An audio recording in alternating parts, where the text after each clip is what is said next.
हम सबको शायद ये पता होगा कि एसिड्स का पीएच 7 से कम, सॉल्ट्स का पीएच 7 और बेसिस का पीएच 7 से ज्यादा होता है।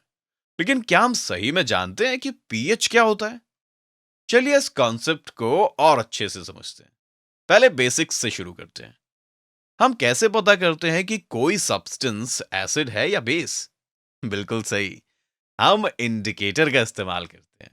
लेकिन अगर हमें दोनों एसिडिक सॉल्यूशंस दिए गए हैं, तो हमें कैसे पता चलेगा कि इनमें से कौन सा एसिड ज्यादा स्ट्रांग है?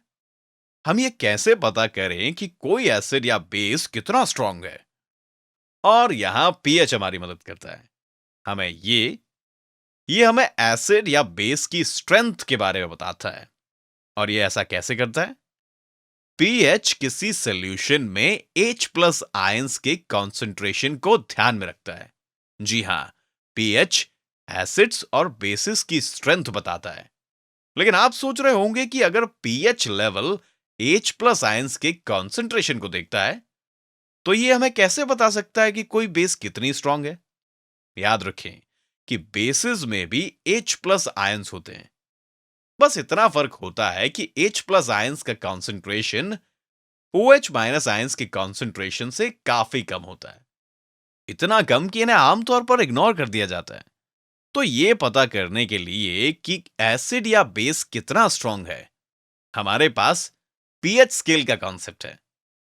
और इसकी रेंज 0 से 14 तक की होती है। 0 का मतलब बहुत एसिडिक, 14 मतलब बहुत बेसिक या अल्कलाइन होता है। यहां बीच में न्यूट्रल सॉल्यूशन का पीएच है, जो कि 7 है। समझ लीजिए कि पीएच केवल एक नंबर होता है जो हमें बताता है कि कोई सॉल्यूशन कितना एसिडिक या बेसिक है। हाइड्रोजन आयन का कॉन्सेंट्रेशन जितना ज्यादा होगा, पीएच वैल्यू उतनी कम होगी। जी हां, इसे अच्छे से याद कर लीजिए। हाइड्रोजन आयन का कॉन्सेंट्रेशन जितना ज्यादा होगा, पीएच वैल्यू उतनी ही कम होगी। अब स्केल को देखते हैं। हम जैसे जैसे लेफ्ट साइड की ओर बढ़ रहे हैं, पीएच की वैल्यू कम हो रही है।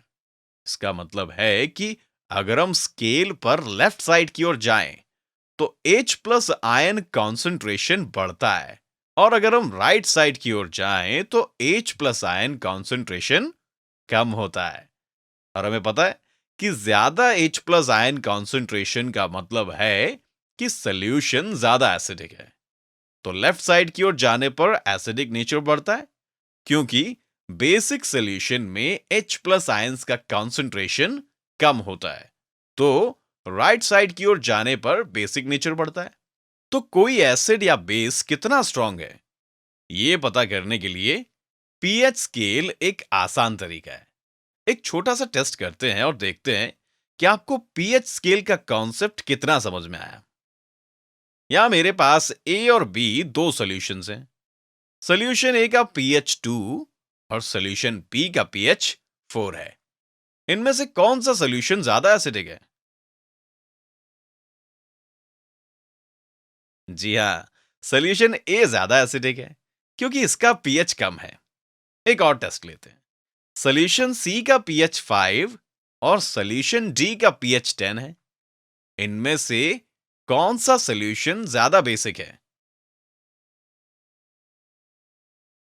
ध्यान से देखिए कि सॉल्यूशन सी एसिडिक और सॉल्यूशन डी बेसिक है।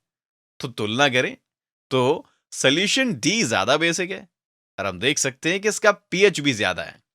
इसे याद रखने का एक आसान तरीका यह है कि आप इंग्लिश अल्फाबेट के पहले दो लेटर्स को सोचें, A and B, left side की ओर एसिड और राइट साइड की ओर बेस। और याद रखिए कि हमें ये अब भी नहीं पता कि पीएच पर नंबर्स कैसे कैलकुलेट किए जाते हैं। इसमें लॉगरिदम्स का इस्तेमाल होता है। लेकिन असल जीवन में किसी सॉल्यूशन का पीएच कैसे नापा जाता है, हम इसे अगले वीडियो में देखेंगे।